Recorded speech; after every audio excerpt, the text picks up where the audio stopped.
Hi guys, you're watching Evan and Evergreen. My name is Evan and I'm coming to you today from my bedroom. I want to do a video on sentimental decluttering. I'm just gonna get started by clearing off my dresser top because I'm gonna need this surface in order to shoot the video. In addition to the topic of sentimental decluttering, which I'd like to explore a little bit, today is September 28th. A couple days ago was Hurricane Helene making landfall in Florida.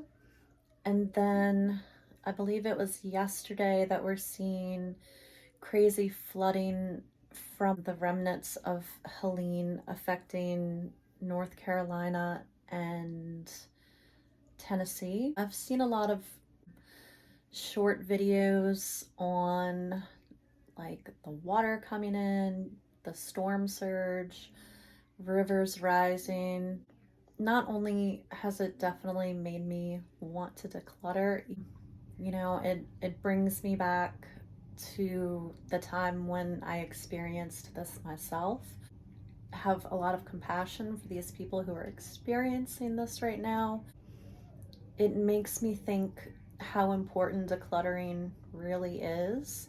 At a time like this, with such widespread total devastation and destruction of people's homes, you might not think that decluttering is all that important, but to me it is, because I feel like the less that you have in your space, the less that is there to create a problem if you do have water come into your house, or in the aftermath, if you need to search out important items to be able to find them, then you're not digging through a bunch of excess things that are ruined and maybe you didn't really care about them all that much to begin with.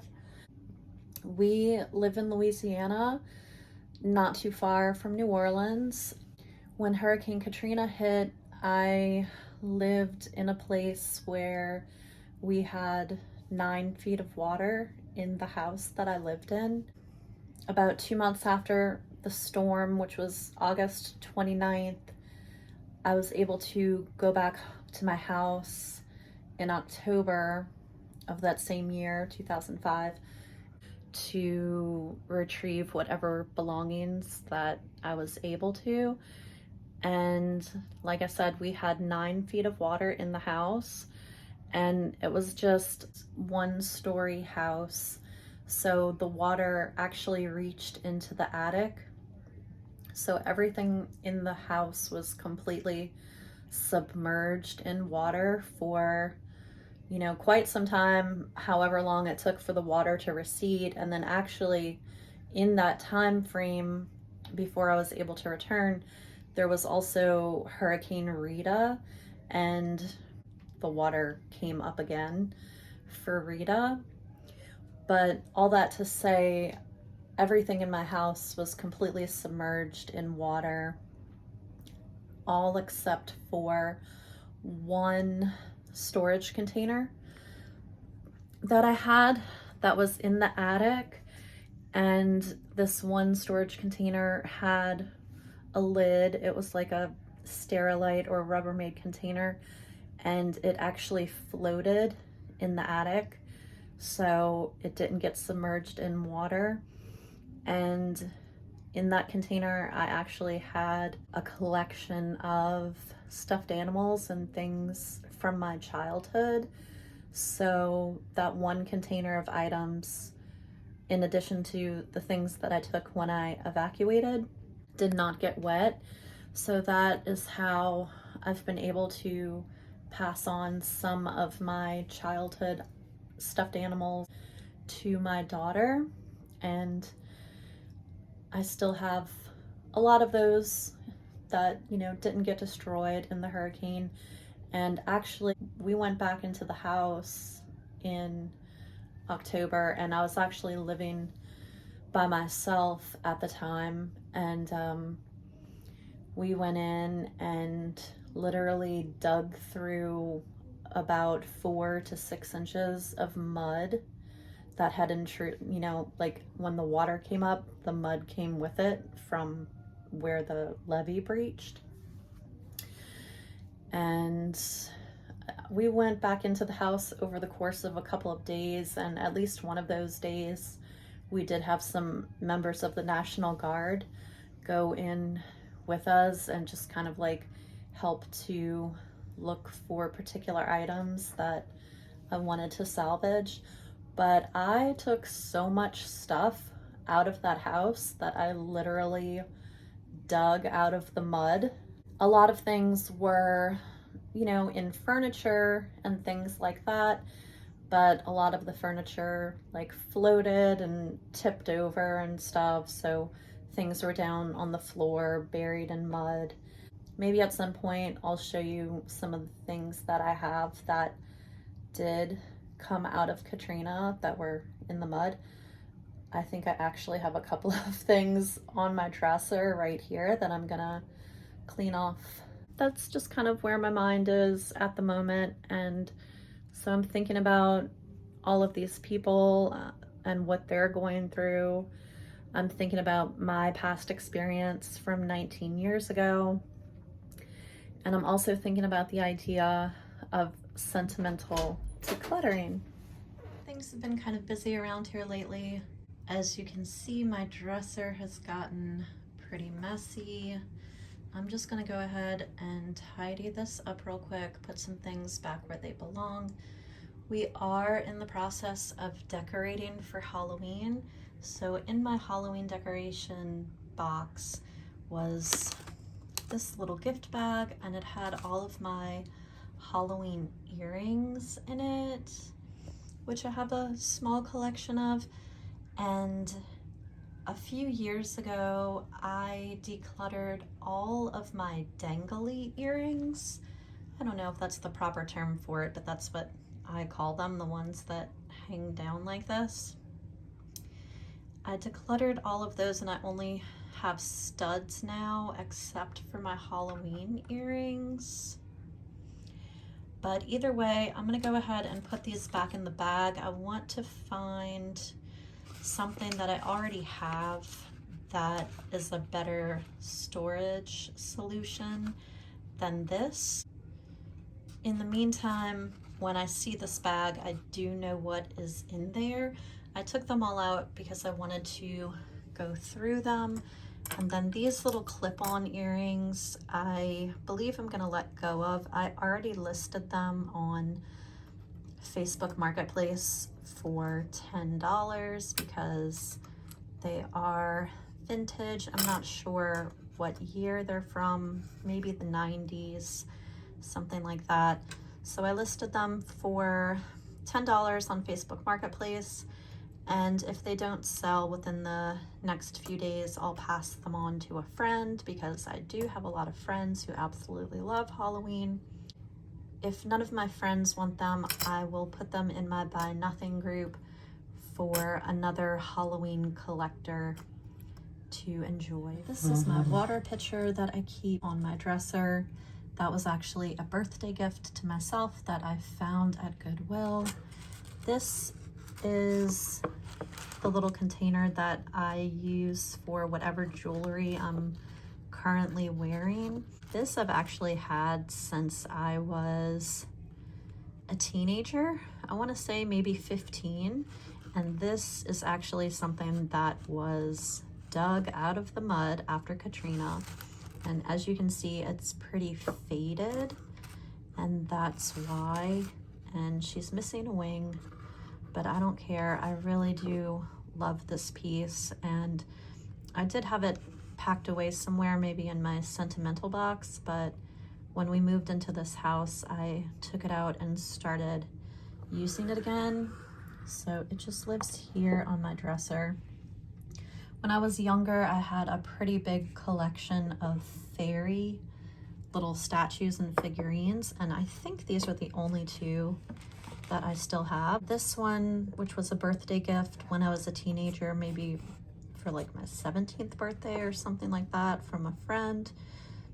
and she was also underwater and in the mud in Katrina, and she's pretty faded from that, but she lives here as well. This item I took out of my Halloween bin recently because I think I'll have it here on my dresser for the season.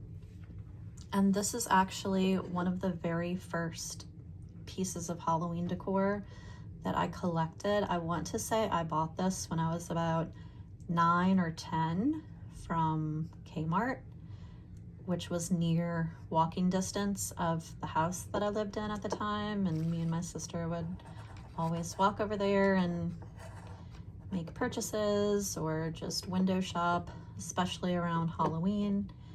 And it's one of my absolute favorite pieces, and this was also underwater in Katrina, so she'll be on my dresser for Halloween. This piece was packed away with my Halloween decor. It isn't necessarily Halloween, but I did have it in there, and I pulled it out. I'm going to see if I can find a place to hang it on the wall somewhere in the house. And it's like the ceramic piece. I think I had this in my daughter's room when I had first purchased it at a previous home. So I'm gonna see if I can find a spot that I like that up on the wall. This is my foot roller that I need to use quite often. It lives in one of these drawers with some other similar items. This little cross was packed away with my Halloween stuff. This is from when I was a baby. I think my mom might have got it for my baptism or something like that, and she always had it hanging near my bed when I was a kid, and I have had it hung up over the years, and it was in my Halloween box. I think I'm gonna hang that up as well. So that's why that's here right now. One of my gua sha stones that I was recently using, these go on a little shelf over my bed where I have some crystals. This is a leaf my daughter gave to me from our recent homeschool day from a magnolia tree. I'm going to toss it actually, but for now, this is my little trash can on my dresser, so I'll just put it there and then I can dump it into the main trash can for my bedroom. This is a wand that I actually gave to my daughter, so I'm not sure how it ended up in my room, but I can just put it here in the drawer where I have some candles and things. And I'll go ahead and get this tidied up, put the camera down because I could use 2 hands, and then I'll just take a little picture once I get it all straightened out and sorted. Okay guys, I did manage to clean off the dresser top, and I also reset it a little for October, which will be entering into the day after tomorrow. I took a couple of things off and just moved them to places in the room where they're a little less prominent. I have my water glass here that I use throughout the day, and I've just made it a little bit simpler, and now I have a clear surface so I can do that sentimental decluttering video in this spot if I want to.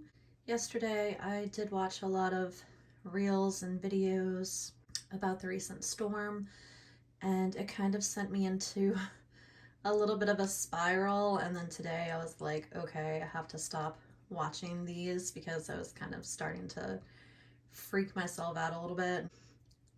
But it did spur me to do a 49 Things Decluttering Challenge, which is the decluttering challenge that I created where you declutter 7 things every day for 7 days and end up with 49 things at the end. I went ahead and started a video about the Decluttering Challenge, so that will be out soon. I'll also make that sentimental decluttering video soon. If you guys have any questions, comments, or video suggestions, please leave them down below. I'll see you in the next one.